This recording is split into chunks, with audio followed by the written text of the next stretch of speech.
Olá, meus queridos alunos, tudo bem? Tudo certo? Estamos aí, ó, prontos para mais o nosso encontro virtual. E hoje nós vamos conversar um pouquinho a respeito de Grécia, falando da Grécia Antiga, berço da democracia, berço dessa coisa bonita que é exercer o poder político, né? Poder de escolha. Nem sempre escolhemos o certo, mas a tentativa de escolher faz parte de um processo democrático. Então, essa ideia de escolher os representantes políticos é até para poder facilitar a nossa vida, né? Senão nós teríamos que ficar concentrados aí nas praças, nos aglomerando, uma época perigosa como essa agora de aglomeração, e para isso nós temos aí as escolhas. Nós elegemos pessoas que nos representam, sejam elas para o poder executivo, quem é o prefeito, quem é o governador, quem é o presidente da República, ou para o poder legislativo, quem é o vereador da cidade, quem é o deputado estadual no estado de Santa Catarina, quem são os deputados federais e os senadores lá em Brasília para representar a nação. Então, nós temos aí uma divisão de poderes, nós falamos de coisas aqui que começam a ser discutidas lá na Grécia Antiga, que se fortalecem depois no Iluminismo e que estão presentes até os dias de hoje, certo? Bom, quando eu falo de Grécia, eu falo de um território amplo que não tem assim uma autonomia de uma maneira global. A Grécia, ela tinha lá as suas cidades muito bem caracterizadas e diferenciadas umas das outras. Umas tinham uma tendência, outras tinham outra, umas tinham uma característica, outras tinham outras características.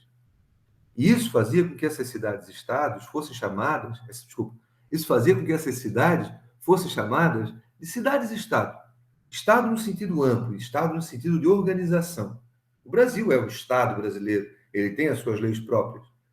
E só que as cidades gregas, elas tinham as suas próprias leis, seus próprios costumes, a sua própria sociedade organizada de maneira diferente. Das cidades-estados gregas, as mais famosas e mais importantes, são Esparta e Atenas. Atenas, uma cidade esparta voltada principalmente para o princípio da igualdade, do direito, da discussão da cidadania, dos deveres dos cidadãos, mas principalmente dos direitos dos cidadãos. Enquanto que Esparta era uma cidade muito mais voltada à militarização. Uma criança espartana, por exemplo, aos 7 anos de idade, ela saía de casa e ela ia para ter treinamentos dados pelos guerreiros para se tornar um grande guerreiro. Então, quando eu falo de espartano, eu falo de alguém muito forte, alguém voltado para a luta. E se eu falo de um ateniense, eu falo de alguém intelectualizado, alguém que pensa, que estuda, que reflete a sociedade. Então, há uma diferença entre o espartano e o ateniense, o homem que discute, o filósofo. Bom, e se falando nisso, essa sociedade espartana e ateniense, elas são também divididas em classes. Nem todo mundo tinha os mesmos direitos e nem toda a democracia está pautada na própria Grécia, tá? Isso também a gente tem que pensar. Bom, como assim, professor? Em Atenas, onde se tem a discussão, onde se tem esse surgimento dessa questão de democracia, dessa competência toda dos direitos políticos, era uma minoria que tinha esses direitos. Os cidadãos não eram todos. Os cidadãos eram cerca de 10% da população ateniense. Eles eram geralmente os donos de terra, depois alguns outros pequenos proprietários puderam conquistar essa cidadania também, e eles eram as pessoas que podiam participar da vida política. Eles eram homens, mulheres não tinham direitos políticos. Tá? Mesma coisa, além dos cidadãos lá em Atenas, nós tínhamos também os metecos. Os metecos, eles eram pessoas que eram estrangeiros, que tinham vindo viver em Atenas, e com isso eles começaram a se moldar à nova realidade, eles não tinham direitos políticos, ou também até um ex-escravo, algum escravo que pudesse ser um homem que se tornou livre.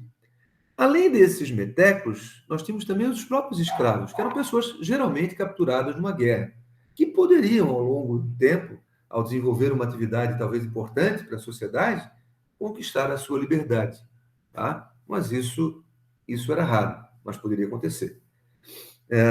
A sociedade espartana ela é dividida em espartíatas, que eram a minoria, que eram os proprietários de terras também, e que eram as pessoas que tinham direito a voto, que tinham direito a poderes políticos.